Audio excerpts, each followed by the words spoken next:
안녕하세요. 변방 목사의 아침 묵상 2021년 5월 29일 벌써 29일이네요. 세월이 참 빠릅니다. 오늘 토요일 주일을 준비하는 날입니다.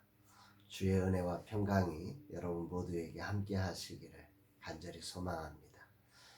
오늘은 특별히 이번 한 주간이 저가 정비하는 주간입니다.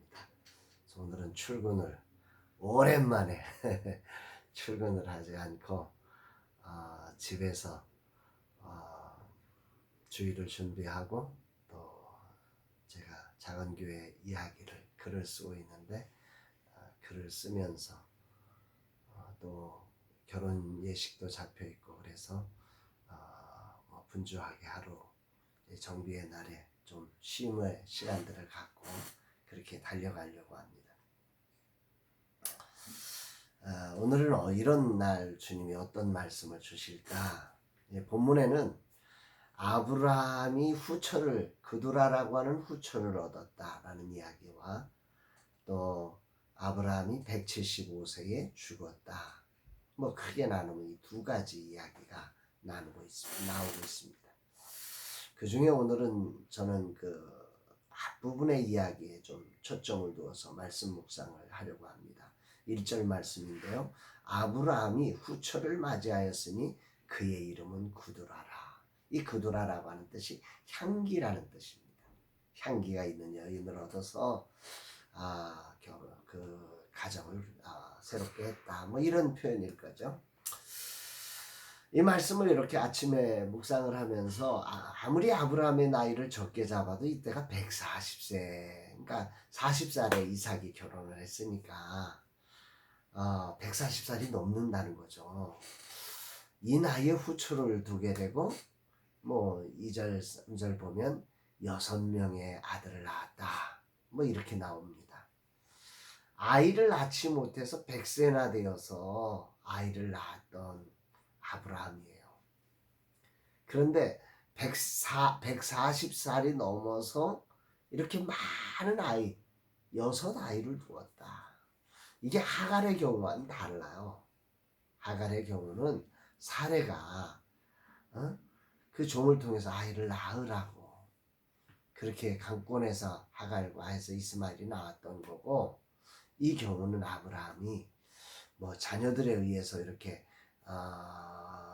재혼을 하라고 그래서 했는지 안 했는지는 모르겠지만 어쨌든 아브라함이 선택을 했고 그래서 가정을 꾸려서 정상적인 아들이 6명 나왔다. 이런 이야기가 오늘 본문에 기록되고 있습니다. 우리가 성경을 볼 때 하나 중요하게 봐야 될 게 뭐냐면 성경은 누구의 일대기가 아니라는 거죠.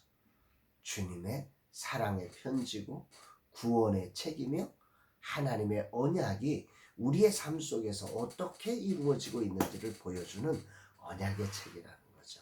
그래서 구약, 신약, 옛 언약, 새 언약 이렇게 표현되고 있는 거죠. 이런 사실을 가지고 아브라함에게 하나님은 너가 여러 민족, 열국의 아비가 되리라고 하는 언약을 주었잖아요. 그 언약, 하갈을 통해서 낳은 자식이 팔레스타인 그쪽에 조상이 되게 하고 또 이렇게 그두라를 통해서 낳은 자식들이 또 이렇게 고대 근동 지역에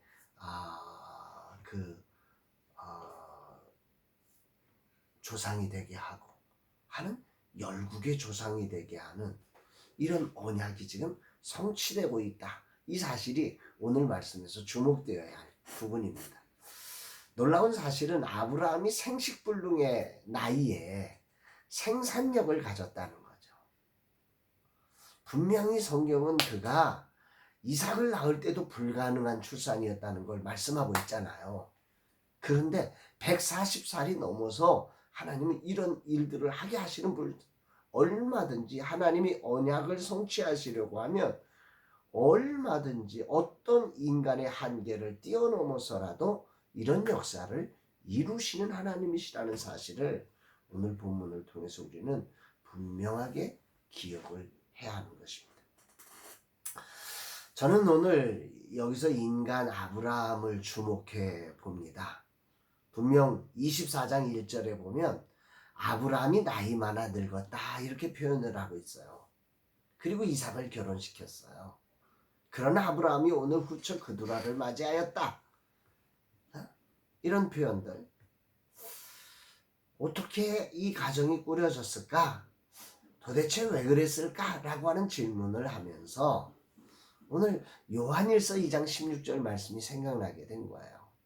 하나님으로부터 오지 않은 세상으로부터 온 것에 의한 영향을 아브라함이 받았을 거다라는 거죠. 요한일서 2장 16절 말씀, 이런 말씀이에요. 이는 세상에 있는 모든 것이 육신의 정욕과 안목의 정욕과 이생의 자랑이니 다 아버지께로부터 온 것이 아니요 세상으로부터 온 것이라. 세상으로부터 온 것의 영향을 아브라함이 받았다, 이 말. 성경은 세상의 모든 것을 세 가지로 구분하고 있어요. 육신의 정욕, 안목의 정욕, 이 세상의 자랑이라는 거죠. 나이가 140살이 되어도 어쩔 수 없이 이 세 가지의 영향에 빠질 수밖에 없다는 것을 보여주는 거죠. 남녀가 성별에 따라서 또 같은 그 남자든 여자라도 기질에 따라서 다른 육신의 정욕의 영향을 받는 사람, 또 이생의 자랑의 영향을 받는 사람, 또 안목의 정욕의 영향을 받는 사람, 그 영향을 받는 요소는 다르지만 그 세 가지 모두 다 세상으로부터 오는, 다시 말해서 죄로부터 오는 영향이라 이런 거죠.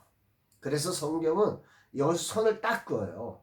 다 아버지께로부터 온 것이 아니요 세상으로부터 온 것이다. 이렇게 구분을 하는 거죠. 정리해보면 아브라함이 140의 나이가 되었고 믿음으로 의롭게 되었음에도 이런 세상으로부터 오는 영향을 받았다. 성경을 통해 우리가 추론할 수 있는 겁니다. 성경이 말하는 인간 존재의 결정적 한계가 바로 이거 아니에요? 로마서 3장 10절 의인은 없나니 하나도 없다. 로마서 3장 23절 모든 사람이 죄를 범하였으며 하나님의 영광에 이르지 못한다. 여기에 예외 없다. 그 사실을 분명하게 보여주는 사건이 140의 나이에 있는 아브라함. 소용없어. 나이가 들어도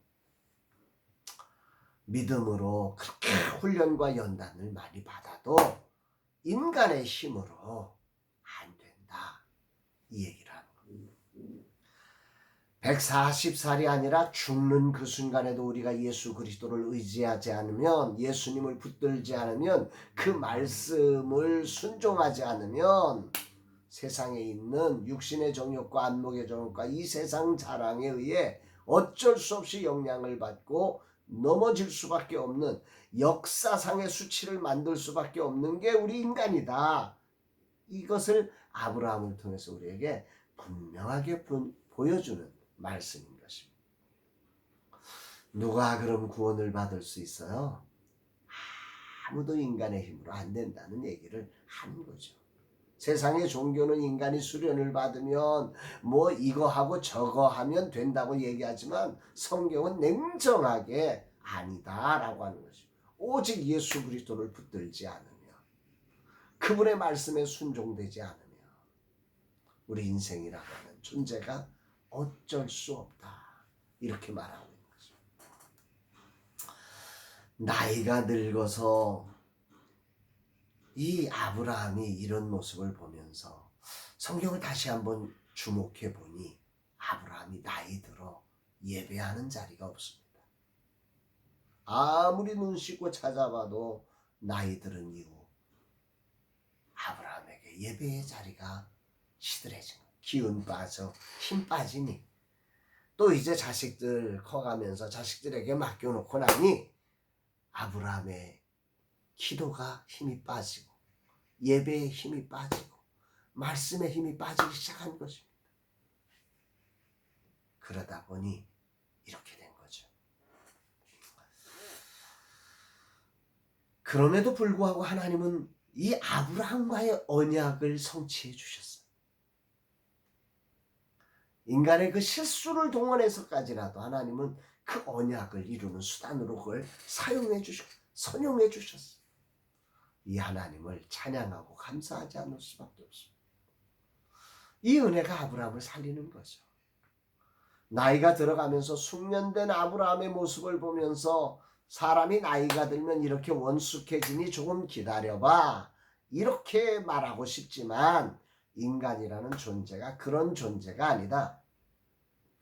오직 예수 붙들지 않으면 나이 들어도 소용없다. 배워도 소용없다. 힘도 경력도 예수 없으면 아무 소용없다. 이 사실을 분명하게 알게 해주는 말씀입니다.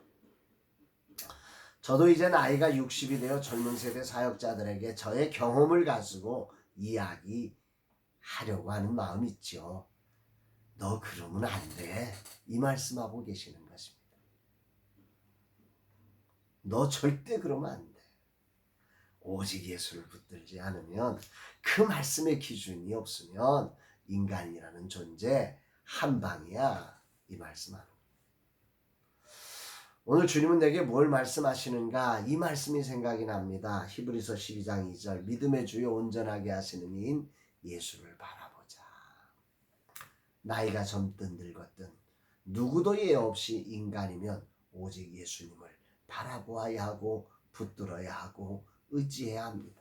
그분의 말씀과 성령에 순종되어서 살아가야 합니다. 그렇지 않으면 결국 우리는 육신의 정욕과 안목의 정욕과 이 세상 자랑을 쫓다가 그렇게 넘어지는 것입니다. 이것을 오늘 주님은 강력하게 경고하시는 거죠.